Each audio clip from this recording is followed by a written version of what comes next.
Programa RicardoOlandini.net. Oferecimento Safe Web, segurança da informação. Exatron, produtos inteligentes. Finger Móveis Planejados, o design europeu com a precisão alemã. E Restaurante Prince. Apoio D1 Telecom, a internet mais rápida do estado. E Publivar On.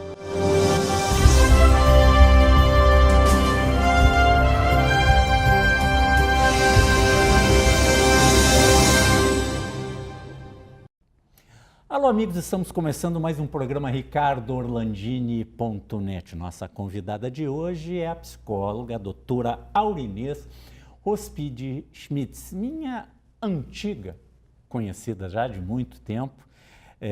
Já fiz entrevista com a Aurinês sobre outros temas e agora ela se especializou numa coisa que perturba todo mundo. Segundo a Organização Mundial de Saúde, cerca de 1.300.000 pessoas morrem por ano em todo o planeta em acidentes de trânsito. Aqui no Brasil, esse número é um pouco controverso, porque são em torno de 45.000 pessoas até 30 dias. Mas todos nós sabemos que muita gente que sofre um acidente de trânsito, que eu prefiro chamar de uma tragédia de trânsito, porque acidente é uma coisa acidental, né? Então, um desastre de trânsito, muita gente morre além dos 30 dias, que não entra na estatística. Se a gente levasse em conta, então, que até 30 dias de um desastre, 45.000 pessoas morrem por ano, para vocês terem uma ideia, nas guerras no globo, em torno de 55, 60 mil pessoas em lugares que tem guerra, somando todo mundo. Então, 45.000 pessoas em desastres de trânsito, ou acidentes, como queiram, o dobro disso em 6 meses, porque muita gente morre depois dos 30 dias. Então, vamos lá. Imaginamos um número, Aurinês, vamos lá, entre 70 e 90 mil pessoas efetivamente morrem por ano, no ano após o desastre, o acidente de trânsito. Esses números são altíssimos, 1.300.000 pessoas no mundo, 45 mil até 30 dias no Brasil, vamos lá, entre 70 e 90 mil efetivamente. E se a gente pegar as pessoas que ficam sequelados de alguma maneira, não, a pessoa que se envolve num desastre ou acidente de trânsito, ela não fica só, não perde um pé, uma mão, um braço, fica sem caminhar ou fica com algum outro problema. Também problemas de ordem psicológica. Você acha que é fácil matar alguém para uma pessoa que acidentalmente se envolveu numa tragédia dessas e matou alguém? E as famílias que perdem seus parentes que estão indo se divertir, estão indo para uma festa, estão indo para a praia, como é que se sente a família? Então, é um conjunto de coisas que cada indivíduo percebe, trata isso de alguma maneira. Mas a gente sabe que tem muita gente que não sabe lidar com isso. Então, Aurinês, eu queria explorar esse tema contigo, esse tema das sequelas, principalmente psicológicas, das famílias e das pessoas, aqueles que se envolvem e matam alguém involuntariamente ou até voluntariamente, porque a gente sabe da irresponsabilidade e impunidade no Brasil. Não é só no trânsito, a gente sabe que a impunidade é generalizada, mas no trânsito é terrível, tem muita gente que mata no trânsito e não acontece nada. Vamos desenvolver esse tema, que eu acho que é importante as pessoas saberem que existem pessoas que se preocupam em ajudar essas famílias e as pessoas que se envolvem nesses acidentes ou desastres, né? E tem que superar traumas, desde problemas físicos, como essa questão psicológica daquele que mata ou daquele que perde um ente querido. A primeira coisa é que esses números são assustadores porque eles não são números, porque eles são pessoas. Então, quem hoje, se a gente perguntar, que não conhece alguém que se acidentou no trânsito, né, ou que se envolveu em alguma situação com algum prejuízo físico, prejuízo de pessoas que perdeu, prejuízo de membros que perdeu, membros físicos, né? E o efeito que isso dá. Então, assim, a primeira coisa é, realmente, são pessoas. E o que nós precisamos fazer? Ninguém sai na rua dizendo, hoje eu vou me envolver num acidente de trânsito. Não, isso acontece. E o que a gente precisa é se dar conta de, para essa guerra que nós estamos indo, que é índices de mortes e de pessoas envolvidas que se traduzem, como tu colocasse, numa guerra. Então, o que nós precisamos fazer? Né? Quais são os efeitos disso em mim, em que eu estou envolvido? O que a gente sabe é que muitas vezes as pessoas pensam, a pessoa que se envolve num acidente, emocionalmente, ela vai ter o seu prejuízo, né? Em diferentes graus, em diferentes níveis, porque isso vai repercutir diferente para cada pessoa. Muitas vezes, esses estresses que a gente chama de estresse pós-traumático, que é quando começa uma sintomatologia após o acidente, e muitas vezes não é na primeira semana, é um mês depois, muitas vezes são 6 meses depois. Quando cai a ficha. Quando cai a ficha, quando a pessoa realmente se dá conta de tudo que está envolvido. Né? De toda a vida dela que mudou, porque ela tem que se reorganizar. Né? São muitas perdas que vêm junto com esse acidente. Né? Não é só a perda financeira do carro que bateu. Muitas vezes isso envolve o emprego, isso envolve toda uma rotina familiar, isso envolve a mãe ter que sair do seu emprego para cuidar do seu filho que se acidentou e que muitas vezes esse filho geria essa família. Então, assim, são muitas as perdas e isso vai produzindo efeitos diferentes, cada um vai reagindo. Como é que eu posso dizer? Nesses valores, né, que é computado de ônus, que é para a sociedade, do quanto custa um acidente, não está inserido, incluindo o custo emocional. É como se essa pessoa não necessitasse. O ônus financeiro para a sociedade é enorme. Tá? O que está coberto por seguro, dinheiro é dinheiro. Mas o ônus financeiro para a sociedade é terrível. Né? O INSS gasta milhões todos os anos tratando essas pessoas, e muitas delas que são aposentadas até por invalidez, que acaba acontecendo. O ônus para a sociedade é enorme, vocês não têm noção, gente, do que custa isso para a sociedade financeiramente. Agora vamos levar só para o lado da família, o lado emocional é terrível, porque tu não te recupera dessa perda nunca, né, Aurinês? Tem que tratar isso de uma maneira que é muito difícil. Esse investimento emocional é muito forte, né? E nesse ônus, nesse custo financeiro, não está dentro o custo direcionado para o tratamento emocional. Então, muitas vezes, as pessoas têm que dar conta ainda disso, né? Desse tratamento emocional que muitas vezes vai custar financeiramente, que não está dentro desses valores que a pessoa recebe num seguro. Né? A lógica da humanidade é que quem morre primeiro são os mais velhos. E geralmente, quem está morrendo nessa tragédia dos desastres, dos acidentes de trânsito, são os mais jovens. Então, quem fica é um negócio terrível. Tu não consegue lidar isso.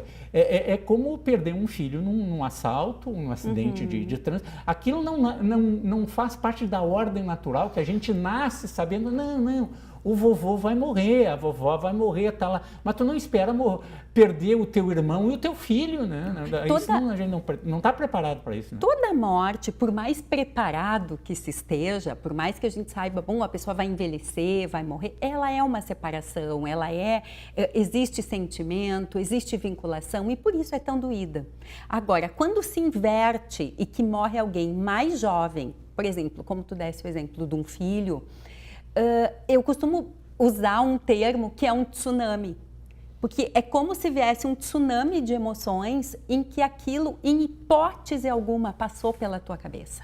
Em hipótese alguma, tu em algum momento imaginou alterar essa ordem. E o efeito emocional que isso traz é arrebatador. Né? Além disso, as pessoas ao redor, o círculo familiar, todos são atingidos. Não é atingido só a mãe, o pai, os irmãos, os amigos, os primos.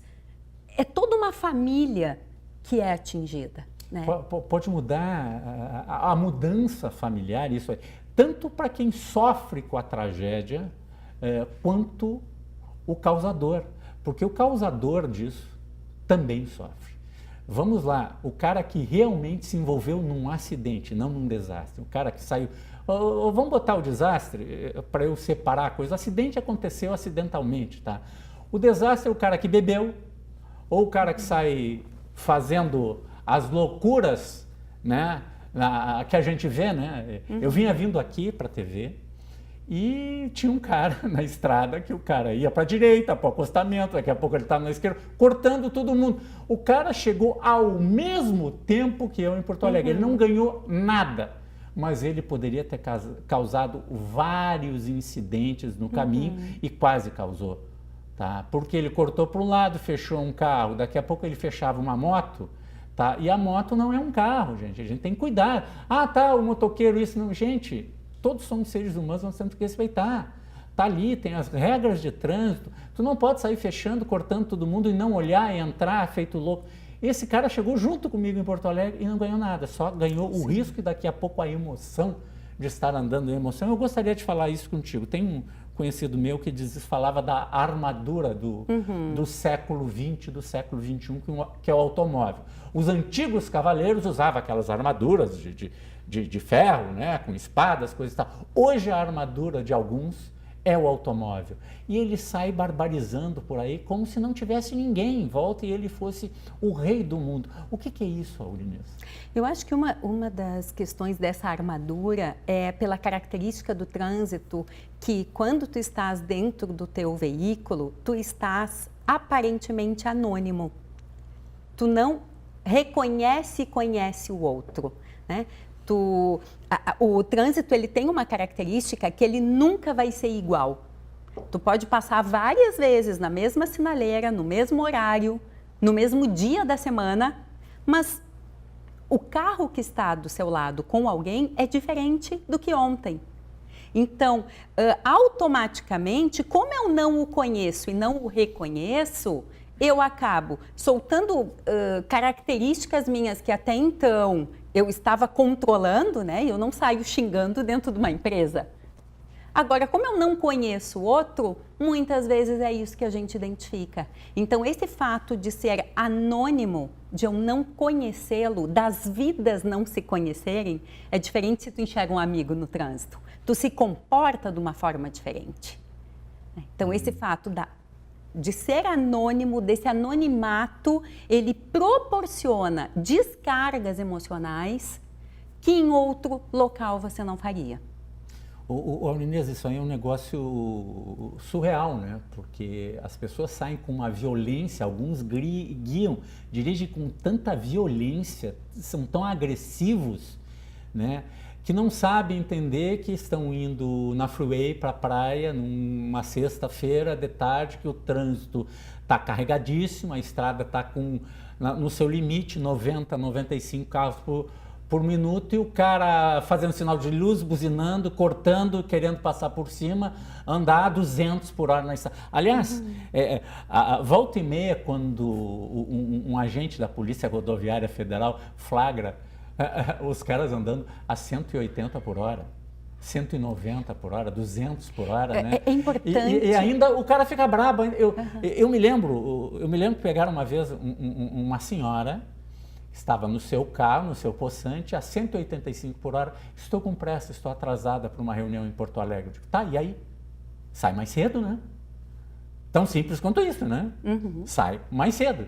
E se acontece um incidente na estrada e que tranca, todo mundo vai entender que tu te atrasou para um compromisso, porque houve um acidente, ou deu o trânsito em demasia, ou como acontece seguido aqui, quando eleva a ponte ali do Guaíba e dá uma tranqueira na freeway. Isso é normal, gente. Te programa, sai mais cedo. Tem aquele Waze, né? Te programa pelo Waze que pode te dar uma margem boa, né? O que a gente pode pensar são duas coisas nessa situação dessa senhora. Uma é o comportamento de risco, né? A dificuldade em perceber, porque tudo se faz, a outra é a questão da percepção, né? Por que as pessoas andam no máximo de velocidade? Porque lá internamente elas acreditam que não vai acontecer nada, que não tem nenhuma consequência. Aliás, eu me lembro dessa senhora que ela disse para o policial federal, o senhor sabe com quem está falando, já ouviu falar nisso, né? Sim. Pois é, ainda deu um carteiraço nele, mas ele deu outro carteiraço nela, aplicou pena máxima, né? Essa questão do você sabe com quem está falando é muito corriqueira, né, na questão do trânsito, porque é quando as leis, né, a gente costuma brincar, porque uma questão é a lei na tua família, né? Tu segue normas, lá na tua família, tu tem um ritmo. A questão é que o trânsito, ela vai exigir que esse ritmo entre em composição com outros. Tu tem que se adequar às regras. Então, você sabe com quem está falando é querer dizer, eu sou importante e você não é nada. O que no trânsito a gente não pode mais lidar assim. Hoje, falasse na questão das motos, nós não olhamos mais o trânsito somente como carros, a gente olha o trânsito moto, como bicicleta, todos os participantes. Né? Doutora Aurinês, Ande Bem Instituto de Psicologia de Trânsito. Quem quiser entrar em contato, telefone, internet, bacana esse serviço, que é um serviço que é meio que inédito. É um serviço que iniciou já há alguns anos. A gente faz um trabalho tanto preventivo, né, na questão de capacitação de empresas, despertando isso, assim, né, da questão de que o trânsito, ele necessita de um comportamento adequado. Nós temos a informação, mas por que nós não agimos adequadamente? Como entrar em contato? O telefone do Ande Bem é 3339-1008, né, ou... Né, site também... na internet é o www.andebem.com.br. Isso aí. Doutora Aurinês, muito obrigado pela sua participação, esclarecendo esses assuntos dessa tragédia mundial e nacional. O Ande Bem trabalha, então, tanto preventivamente quanto terapeuticamente. Né? Preventivo na forma de capacitações e na forma terapêutica para quem teve alguma consequência negativa do trânsito e quiser olhar ou até ter vontade, né, os medos, as ansiedades, as fobias ligadas a essa questão da mobilidade, a gente está junto para ajudar. Muito obrigado. A milanesa recheado, grelhado ou com molho de nata. O filé você escolhe e a mostarda continua muito forte. Restaurante Prince, Dom Pedro II, 1469. Teleentrega 999613795. Para ser uma referência em segurança da informação, é preciso ter qualidade nos serviços e credibilidade no desenvolvimento de sistemas seguros e imunes a fraudes. Reputação que a SafeWeb vem construindo há 20 anos.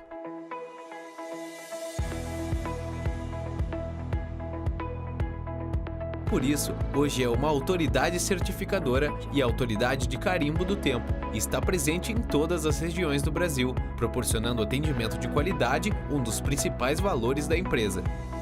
As soluções que oferecemos para empresas e instituições são certificação digital, carimbo de tempo, certificado de atributo, emissão de documentos fiscais eletrônicos, portal de assinatura digital e administração sem papel. O resultado disso pode ser visto nos números que somamos ao longo do tempo. Para oferecer um atendimento diferenciado aos clientes, é preciso uma estrutura moderna. Assim é a sede da SafeWeb, uma estrutura completa com centro de treinamento para capacitação de parceiros e clientes, suporte técnico qualificado 24 horas por dia, 7 dias por semana, data center com elevados padrões de segurança e disponibilidade e, claro, um setor de desenvolvimento de tecnologia da informação composto por profissionais certificados. A SafeWeb é uma empresa com responsabilidade social. Isso se reflete na captação da água da chuva para reaproveitamento, nas faces envidraçadas do prédio que promovem conforto térmico com redução nos consumos de energia e na eliminação da utilização de papel nos processos internos. Se estende para as soluções que oferecemos aos nossos clientes e alcança também a sociedade gaúcha através da Ecobarreira do Arroio Dilúvio, em Porto Alegre. Projeto de retirada de resíduos sólidos idealizado e financiado pela SafeWeb, que tira da natureza cerca de 1 tonelada de lixo flutuante por semana. E como falar do futuro e da sociedade sem pensar nas crianças e na educação? Pensando nisso, a SafeWeb se credenciou no programa Escola Melhor, do Governo do Estado do Rio Grande do Sul, e se tornou parceira da Escola São Francisco de Assis, fornecendo computadores e acesso à internet para a formação dos alunos e promovendo a inclusão social. Essa é a SafeWeb, uma empresa inovadora focada em oferecer as soluções mais modernas e de qualidade para garantir a segurança da informação.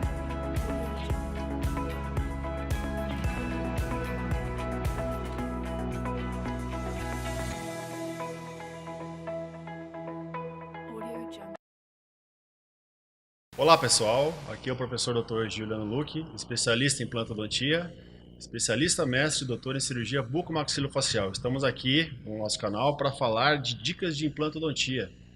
Recebo muitas dicas através dos meus pacientes me perguntando os benefícios da implantodontia.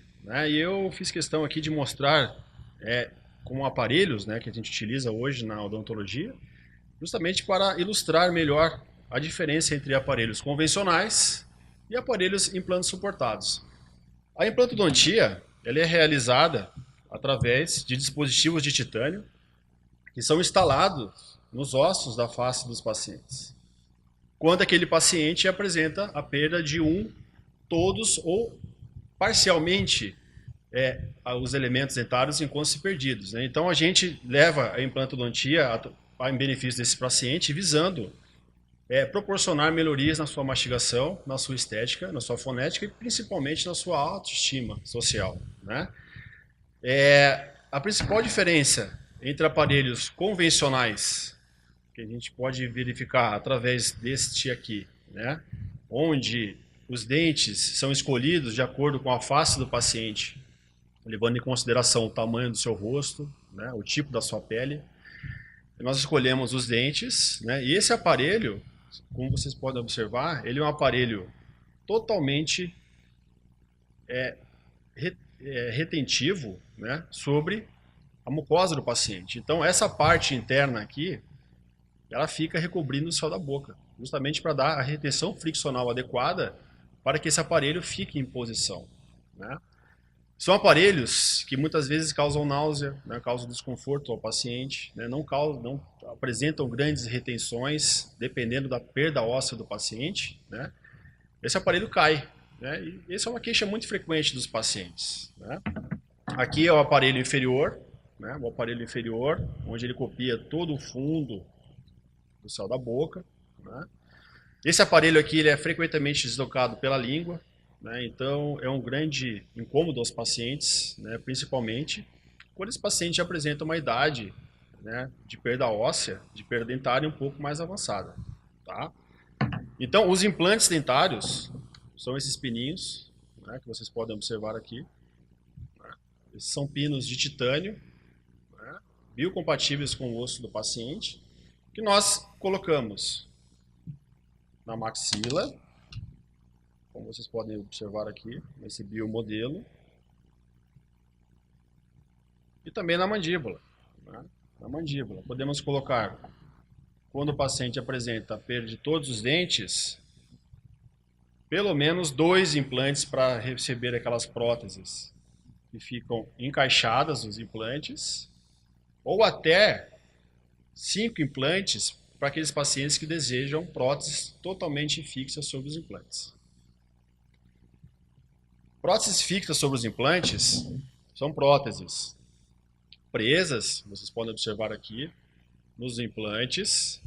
A grande vantagem dessas próteses, principalmente se for na parte superior do arco dentário, é que o céu da boca do paciente ele fica totalmente livre. O céu da boca é uma região muito importante na mastigação. Ele faz a função, juntamente com as papilas gustativas, de percepção dos gostos dos alimentos. Então, quando o paciente utiliza essa prótese, que não tem o céu da boca, ele consegue mastigar melhor, digerir melhor os alimentos, falar melhor. O conforto social ele é muito grande, porque o paciente vai ter a certeza que a prótese não vai soltar, porque ela é presa nos implantes. Com isso, a gente consegue uma autoestima muito melhor dos indivíduos portadores de próteses sob implantes. Atualmente a cirurgia ela tem tempo bem reduzido, né? Nós podemos realizar cirurgias rápidas, né? Utilizando implantes mais finos, mais resistentes, né? Hoje a implantodontia já é mais evoluída em termos tecnológicos, né?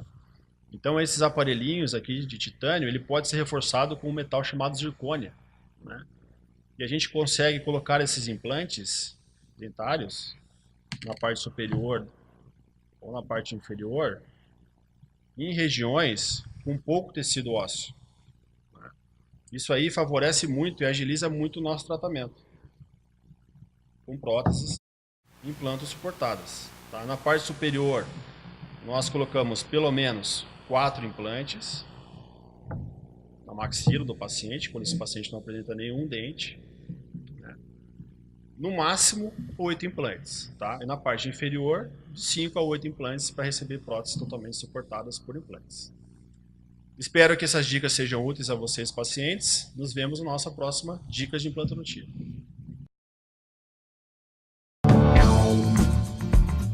Oi, sou Jean Carlos Santos, diretor-presidente da Datacentrix.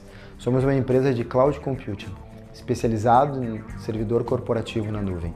Nosso telefone é 51 30 21 0300 e nosso site www.datacentrix.com.br. É um prazer atendê-lo. Será um prazer atender os novos amigos e clientes.